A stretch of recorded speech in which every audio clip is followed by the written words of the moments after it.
We've heard recently that you've just been appointed, I understand, as an ambassadorial role to Tourism for Tobago. Is that right? Yeah, and as I said, what a great honour it is. I never thought something like this would happen to me, but here I am in such a role, and a role that I'm very flattered about. And what are the things that you hope to be able to do over the next year, say? Well, part of my role as the ambassador role is not just to face, but to try and promote our country as well, and to try and help out as much as I can, coming to exhibitions like this, to the World Trade Center, and just contributing as much as I can and selling our country, what we're all about, and it's a great part of the world to come visit.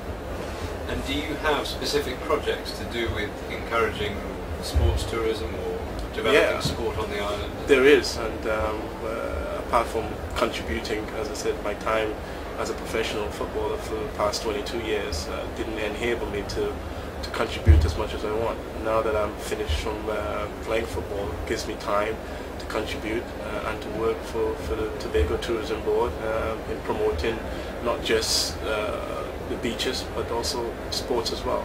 That is a great place to learn and develop your sporting world as well. And we know there's a stadium in Tobago named after you. Are there programs going in place which will encourage youngsters, maybe visiting teams or youngsters on island? Or well, that's right. As I said, it's not just the beaches. We are saying that with our climate as well, a climate that, not just for 6 months of the year, it's throughout 12 months of the year that you can visit that part of the world. Got good climate, good facilities with the Dwight Yorke Stadium, and obviously get to me being there and promoting the country, certainly from a sporting venue as well.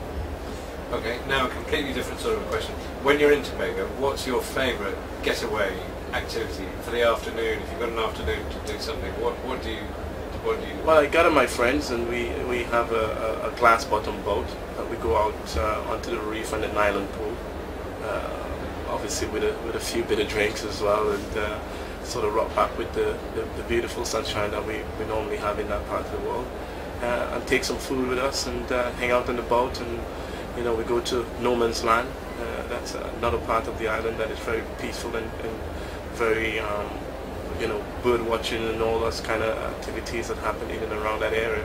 So it's very relaxing, so to speak, to get away from all the hustle and bustle of the island. I think it's just a great way to relax with friends and family. Do you have a favourite bar that you go to? The favourite bar that I go to is a place called Shade. That is the place that is happening there at the moment.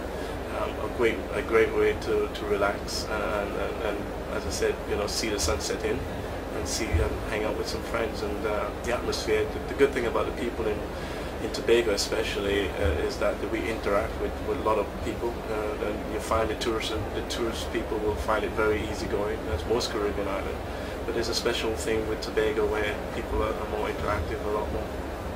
And if there was one thing that meant, coming from Tobago, that meant more than anything else about the island, is there one thing that, if I was asked you to pick one thing that meant more than anything else, what would you say? I would think the people again. I think we all know that there's fantastic beaches and all those facilities that there, and the ecotourism that we have, bird watching and stuff like that. But the people that makes the island, we are very vibrant people. We welcome people with open arms, and I think that's always a fitting way that I will always try and sell our country with, because the people are so warm. And I think when you go visiting countries, you want to go to a place where you're feeling welcome, and that's one thing that we do there.